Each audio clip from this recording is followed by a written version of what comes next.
Hello everybody, welcome back. My name is Stefan, and today we'll be starting our new Stellaris series. I'm going to be covering the build, the strategy, and the difficulty of the next series, and how we're going to achieve our goals that I set upon us.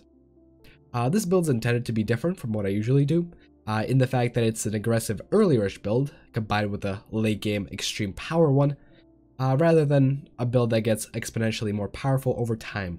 A build that gets exponentially stronger over time is very viable when you're playing against AI. However, against players, I've noticed that it does not do too well, considering how you can possibly get captured, and being captured, of course, is not fun. You'll either be a vassal or have most of your territory lost and your economy decimated. And so to counter that, we're going to be playing as militarist slavers. We are going to be the ones on the offensive, and those poor Xenos better watch out. Following a period of initial conquering and enslavement, we're going to transition to a powerful mid-game tech rush, and then of course we're going to transition in the most powerful ascension path that you can take, the synthetic one. I've done a video covering why it's one of the best ascension paths that you can take in a previous video, but the short of it is that with a migration pact, you can actually get a biological species and your robotic species growing at the same time, and the thing with synthetic ascension is that it boosts pop growth by itself by giving you a lot of extra jobs on your capital buildings that actually produce robots.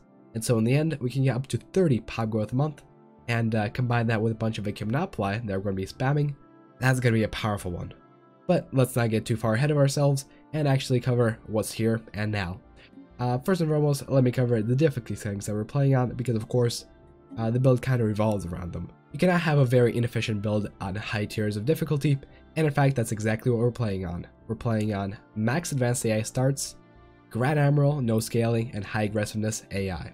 Of course, we're also playing with the Glavius Ultimate AI Megamod, and that is to ensure that the AI is not brain dead, unlike what it usually is, and may actually pose a challenge.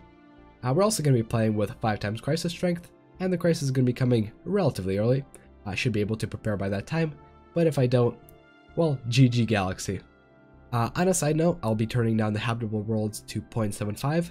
This is actually going to make sure that, we don't spend too much time micromanaging, and the AI also doesn't spend too much time micromanaging, because of course, that slows down the game, and having a slow game in the late game is not a fun experience, especially if you're the one slowing it down by having to constantly pause and micromanage stuff.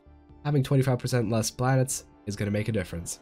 We're also going to turn abandoned gateways off to 0%, and that is of course to reduce the massive slowdown that you usually get in the mid game and the late game from, gateways and trade calculations. All these settings ensure that the AI is as powerful as it could possibly get in game, and this is of course all necessary because Stellaris AI by itself is kinda meh. If there was an expansion that made AI actually competitive without massive bonuses to their economy, I'd pay up to $100 for it. So Paradox, please create that supply so I can ensure the demand. But anyways, let me cover the Happy Slave Merchants, a mega corporation that is hellbent on taking over the galaxy one step at a time. In the early game, we're going to use indentured assets and industrious to ensure maximum mineral production, and we're also going to have thrifty to ensure maximum energy production. This ensures that we can actually support a powerful enough economy to rush some scrubs down in the early game. Militarist is also here to help out with that, and having an extra 10% to fire rate is going to be a nice boon.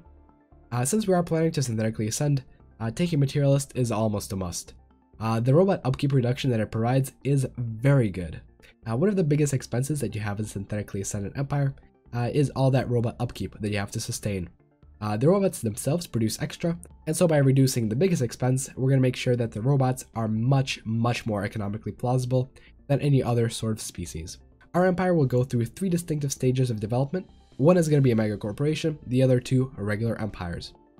The reason we're taking mega corporation right off the bat instead of going with a normal empire and taking slaver guilds is because it provides us 2 things: private prospectors and extra pops. Private prospectors itself is one of the most powerful early game civics in the game. Private colony ships cost a mere 500 energy credits, and this severely cuts down on the resources that you're spending on colony ships early game, and it allows you to colonize as well as militarize with this build. The other aspect is actually extra pops. As a mega corporation, you start off with more pops than a normal empire. Let me show you this in practice. As you can see here, as a mega corporation, we have 28 pops at the start. With a normal empire, however, you only get 24 pops. This allows you to produce up to 8 extra alloys at the beginning of the game, And those 8 extra alloys help you out tremendously with not getting wrecked by advanced AI early on. With our military might at the start, the plan is to take over 1 or 2 other empires and make them our subsidiaries and also raid their capital for pops. Basically, we're going to take their capital and leave the rest of their territory intact. The capital has the most pops in an empire, and getting an extra 30 pops at the beginning of the game is very powerful, especially if you can put them to use. With those extra pops, we're going to go into the mid-game and transition to our normal empire, a technocracy in fact. That's going to ensure that we have a lot of technological progress going on, and also a lot of unity to make sure that we have all the essential perks that we need. In our second late game transition, we're going to shift over to Fanatic Materialist, and we're also going to take mining guilds, because at that point we're going to be chilling on Nuka Monopoly, and the only resource that we cannot produce on a Nuka Monopolis is minerals, and so mining guilds obviously helps out. But anyways, that is the plan. We're going to go in, we're going to conquer some pops, we're going to make them our slaves, and then we're going to deal with a 5x crisis. Boy oh boy, is this going to be fun. But anyways, that is it. The series itself will come out within a couple of days, and hopefully we're going to have a fun run. So thanks for watching everybody. If you enjoyed what you saw, leave a like, join my Discord if you want to chat, and join my Patreon if you want to donate. I haven't had new people there in a while. But anyways, thanks for watching everybody, and I'll see you guys in the next one. Bye bye.